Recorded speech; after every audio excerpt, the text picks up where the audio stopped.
First of all, hi. Name is Niki and this is my first video, so hope you enjoy.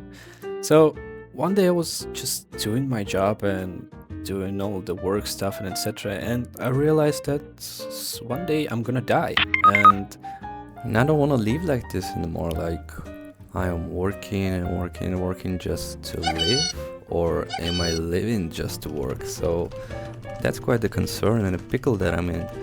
But I noticed that it's not only my problem, it's the society's problem.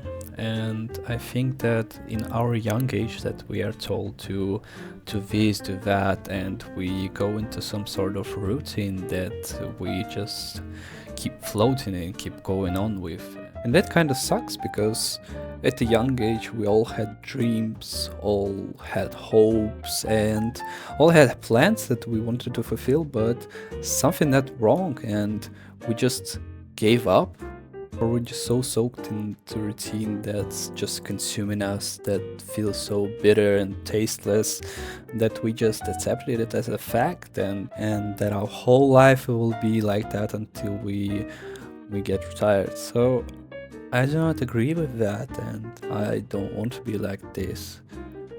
But Niki, you can have a business, or you can have hobbies that you can attend to and escape from the routine, or at least somehow make it more tasteful, like do something on the weekends or something more entertaining for your life. Please do not interrupt me for your own safety. Okay, so let's move on.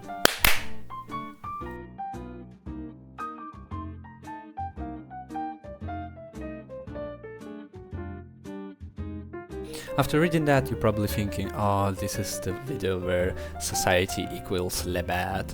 That's just something I wanted to share with you, because in the span of our life, our priorities changed drastically.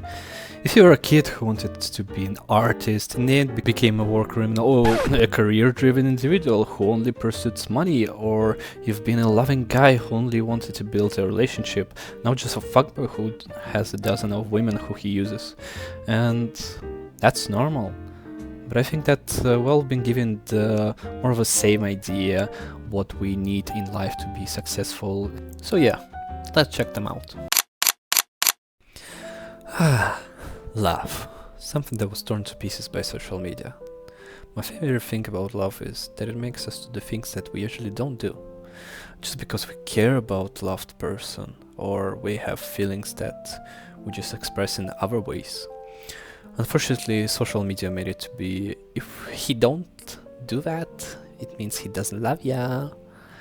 And these things will be like buying stuff or doing something that benefits only one side. But love wasn't about benefits, it's about emotion, what you feel by simply being with someone that you really like.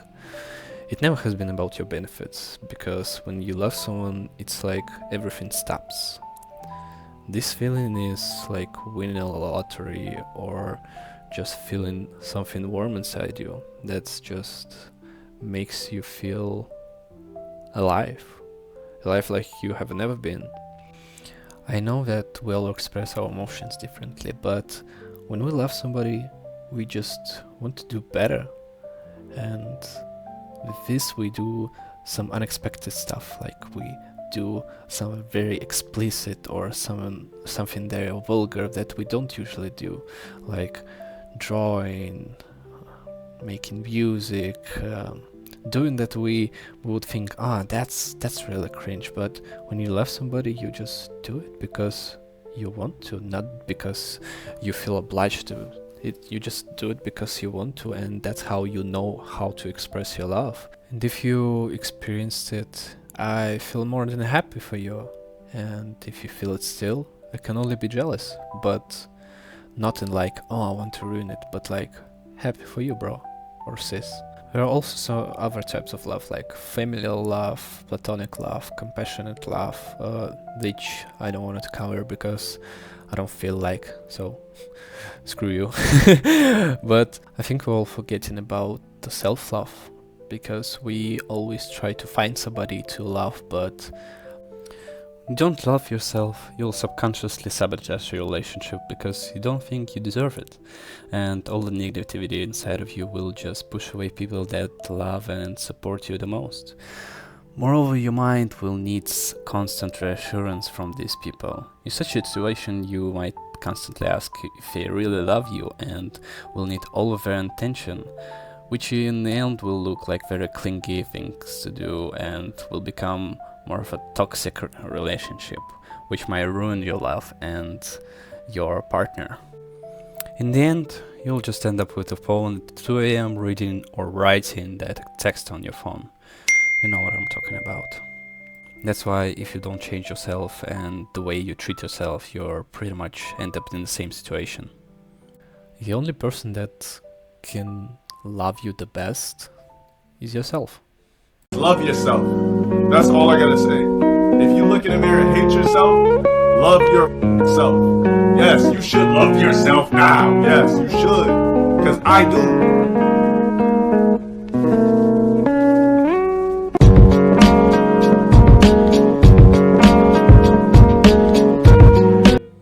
Okay, so next one on the list. Oh, this one's bad.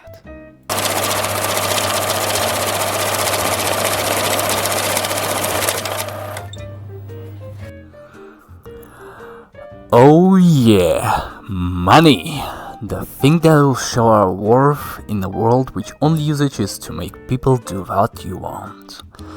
There's often an idea in society that success is measured by the amount of money, which is related to how we see a person's status and position in the community that we live in. Social norms can improve the belief that in order to feel successful, it is necessary to have six-figure salary, luxury things, or a certain standard of living. This attitude generates a race of material goods, simply saying no money, no status, as it implies on us. What it leaves us to do? Work 24/7 until you're 70 or die. And if you think that you can retire if you'll spend your money wisely, but what's the fun in that? Our life we spend money on lots of things that in the long run won't even be remembered, or don't have any of an impact except these funny numbers that increase once or twice a month. Of course, if you have a job. I mean, why not get drunk when you can, right? Because it's the end of the week and you kind of deserve it. Or why don't you just buy stuff that you have stumbled on advertisement? Like, why not? You definitely need it. Yeah, you definitely need something like that. Yes, yeah, why not? And why not to book a ticket to a concert where you know only one song, but you can sing it like really loudly? Or why not? Some say that money can buy happiness, and they might be right, but not quite. You see, when we spend money in the moment, we might seem happy or even determine our life to earn as much money as we can, because in the time of spending, we feel the happiest. But this case of happiness through spending money is actually called consumerism, so you just became a consumer. If you're from a developed country, your cost of living is higher than the third world countries. How crazy is that? Congrats, you rich bastard. Go on, drink coffee for $15 and pay for your health insurance. If you're not one of the lucky ones, get ready to work like a miner. People who work in mines are miners. not minors.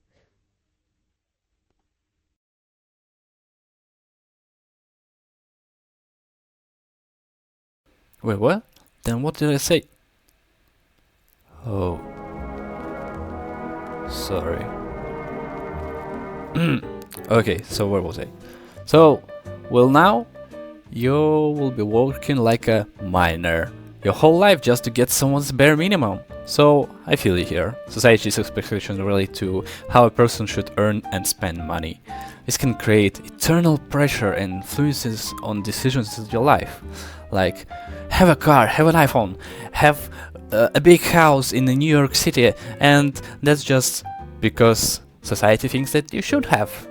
Because that's what everyone wants, right? Right? So you might get a job that pays well, but do you really like it? It pays well, and day after day you convince yourself that this place not so bad, but it's just a temporary place that where you will be for a short time, but it's for your first year anniversary, then it's second year at this job, and you start to hate it more and more, but not enough to quit. So you take more breaks, which leads to you feeling drained just by entering your office or other facility that you work in. Still, it's not enough to quit. You start to look for other jobs, and you see that something that you really want needs 5 years of experience, and it's in another country. If you're still not completely drained and black belt, you can start doing something outside of work. But if you live alone and don't have much friends just like me, I think you know how hard it is just to go outside when you came home after 9 hours of work. And then you finally feel like you can go out and do something. You just have nobody. Or you feel like, yeah, I'm doing something, but is it enough to fulfill myself? No, not quite.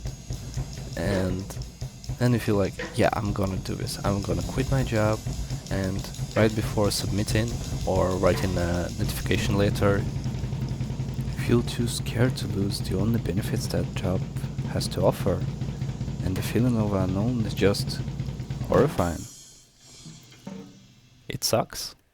I don't know how you feel. But if you don't, just leave in the comments below your address and when do you leave, and we'll see how much of us lucky ones in there. Keep it up, babe. Moreover, the more money we get, the more we may feel free, but only in short term.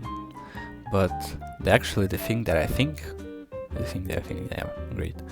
The more you have the money, the more you have to lose. But doesn't that mean that the more money restricts you to truly feel free? Yeah. Let it sink in. I'm just stating this shit, and I understand that I spoke so much shit right now. So, what I meant to tell is, the more you have money, the more you want comfort. And that means you will need more and more. Yeah. Also, remember not to do anything embarrassing for the sake of money. I would never ever do something self-humiliating just to get some quick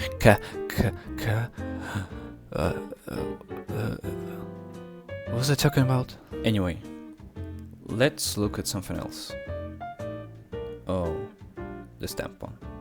So, your appearance. Let's talk about the looks, the drip, basically the appearance of yourself. Do you really like how you look? If you do, I would say great, and the social media and others would definitely disagree with that, and they would make you feel bad for any kind of personality that you have. I have a difficult relationship with my self-image. Sometimes I see myself as a Greek god that just landed on Earth for people to gaze and praise. The second that the angle or the light changes, I see myself as a troll that walks under the bridge and scares and scar people by the way I look. Unfortunately, appearance is something that you get and can't change, unless you want to spend like 50 grand or something. I don't know, I haven't ever made a plastic surgery, but hell man, it's so expensive. You could buy a house instead of a better nose or better cheeks. Somehow the face decides how you will be treated. For example, let's bring out the prettiest cashier at the McDonald's, and now called models. The first one you would die for just because she looks like a Swedish goddess. The second one, you're ready to flame just for something that you do not agree with or do not like. Somehow we always compare ourselves to the others, and that's how our self-image got made. That's why you feel insecure, because you compare yourself to others or by the way how others treat you. That's awful, and I don't know how to bring myself to tell myself that I'm pretty or beautiful. That's what leads us to do insecure shit and hide who we are. But do we really need to hide ourselves from the whole world just because one dumbass told us in the 5th grade that we are ugly? Fuck that guy. You are the way you are, and there is nothing wrong or ugly about it.